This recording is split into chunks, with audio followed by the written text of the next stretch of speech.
He went as fast as the boat could go. I mean, if it'd go 50, it'd go 50.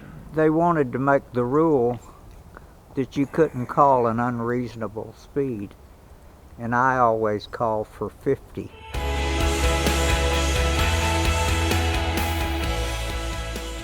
Well, I started skiing about 68, 69. I was basically just a simple slalom skier. I don't swim and I don't like my face in the water. And I learned to barefoot. I was self-taught. I taught myself a lot of bad habits.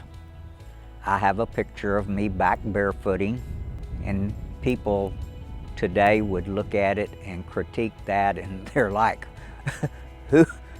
who would back barefoot like that? But I learned on my own.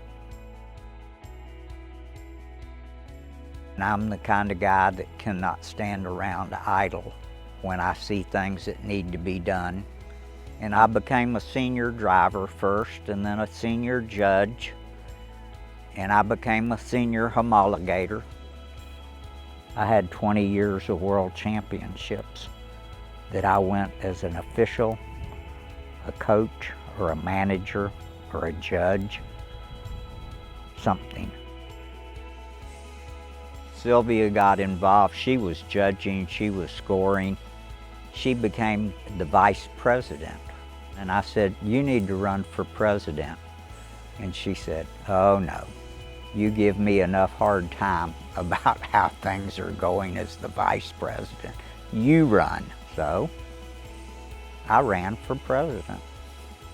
I won. And she continued working in the sport, and she probably deserves this honor as much as I do. It happened because I'd set a couple of national records for senior men, and all of a sudden I thought I was invincible. And when you think you're invincible, you find out the water gets very hard at 50 miles an hour. And I fell. My son was 13 at the time, I believe. He's driving the boat, and he told me, "Dad, get in the boat, there's no water to barefoot in." And my last words to him was, "Hey kid, you do the driving, I'll do the barefooting." And about 30 seconds later, I'm laying in the water with my neck broke in 2 places and paralyzed. And they predicted I would be in the hospital 18 months. And when they operated on me, God sent a miracle. I got up and walked out of that hospital 28 days later. He and I teamed up with the first 2 Barefoot Nautiques that was put on a promotional program. You know, I think Don deserves to be in the Hall of Fame because he has devoted his heart and soul to barefooting. He promoted barefooting to more than anything else. He didn't promote himself. He was for barefooting to become a big major sport as much as it could be, you know. And I mean, he gave his life and soul, in his neck even, you know, he almost died barefooting. Well, I would hope that people could remember me as a very hard-working, devoted person to excellence.